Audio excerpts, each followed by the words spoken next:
UGC के नए नियमों को लेकर के विरोध शुरू हो गया है। कई राज्यों में इसको लेकर के विरोध के स्वर फूटने लगे हैं।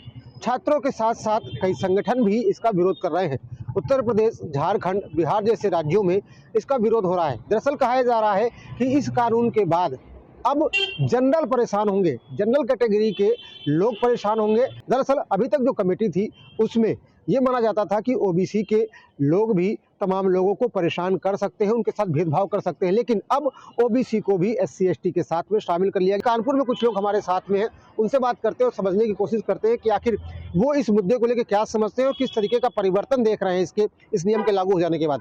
वैसे अब ये बताइए, क्या लगता है जिस तरीके से यूजीसी के नए नियम आए हैं, इससे क्या लगता है, क्या असर पड़ेगा कैंपस में जो बच्चे पढ़ने के लिए जाते हैं और खासकर जनरल कैटेगरी के लोग जो कि इसका विरोध भी कर रहे हैं, तो उन पर क्या असर देख रहे हैं? देखिए, ये यूजीसी ने जो नया नियम लागू किया है, ये तो एकदम सरासर रूप से मैं इसके विपक्ष में हूँ। ये गलत है। क्या सिर्फ जनरल कास्ट ही शोषित कर रही है? और शोषित, देखिए, शोषित था, एक समय तक था। अब तो चीज़ें बहुत ज़्यादा बदल गई हैं भाई। अब तो बहुत ज़्यादा आरक्षण बाबा साहब ने 50 साल के लिए दिया था। अब आरक्षण की लिमिट समय देखिए आप कितना बढ़ रहा है, चीज़ें बढ़ रही हैं। तो क्या जनरल कास्ट पे इतना शोषण?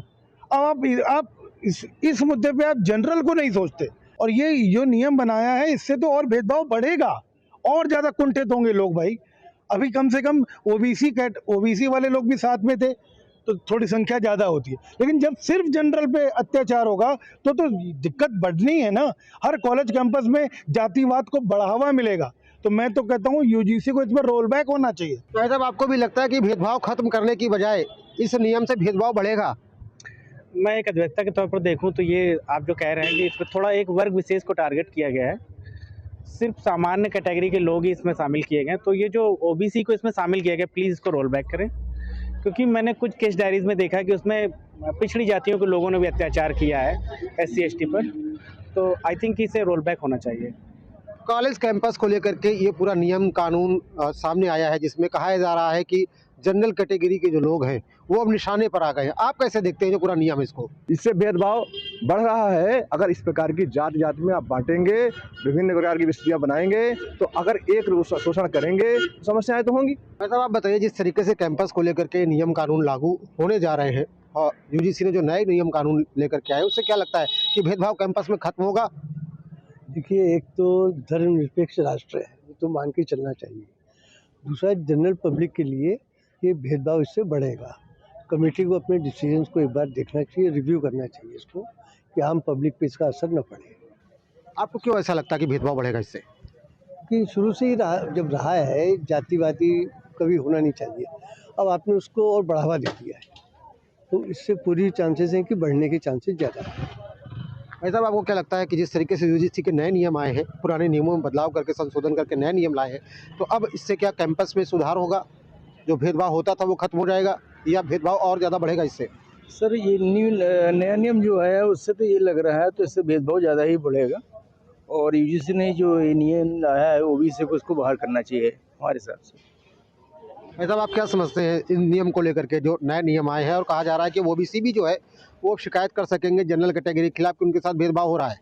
जी बिल्कुल हो रहा है। तो अब सिर्फ बचेगा ही जर्नल, और जब सब लोग कहते हैं उस पर पहुंच जाएंगे तो जर्नल ही तो बचा है। कोई चीज़ है, मान लीजिए कोई लड़ाई होती है, दंगे होते हैं, कुछ भी होता है, तो अक्सर आदमी गाली गलौज कर ही देता है। अब ये कहिए कि सामने वाला गाली नहीं दे रहा है, गाली दी सिर्फ जर्नल वाले ने, उन्होंने सीधे केस कर दिया, जिस हिसाब से जो हम देखते चले आ रहे हैं। तो कहीं ना कहीं ये मतलब एक पक्ष के साथ गलत हो रहा है, जो कि नहीं होना चाहिए। जो चीज़ चल रही थी वो चलने दीजिए। अब ओबीसी में कहते हैं वो भी चले जाएंगे उसमें, तो फिर बचा क्या? जनरल ही बचा। अब जनरल फिर क्या करेगा? जनरल तो अकेला खड़ा है फिर।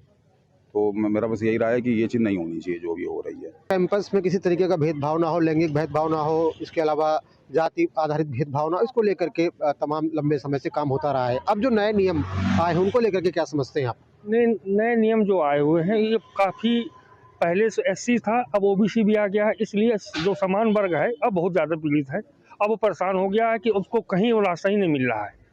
मैं तो चाहूँगा कि ये अब वापस लें अपना भाई। दरअसल इन नियम्स को, इस बदलाव को किया गया है कि कैंपस में किसी भी तरीके का भेदभाव ना हो, लेकिन तमाम लोगों का कहना यही है कि जिस तरीके से ओबीसी को भी उस कैटेगरी में डाल दिया गया है कि उनके साथ भी भेदभाव हो सकता है, उनको भी प्रताड़ित किया जा सकता है, तो ऐसे में केवल जेंडर कैटेगरी बढ़ जाती है जो भेदभाव करने वाली कहलाएगी।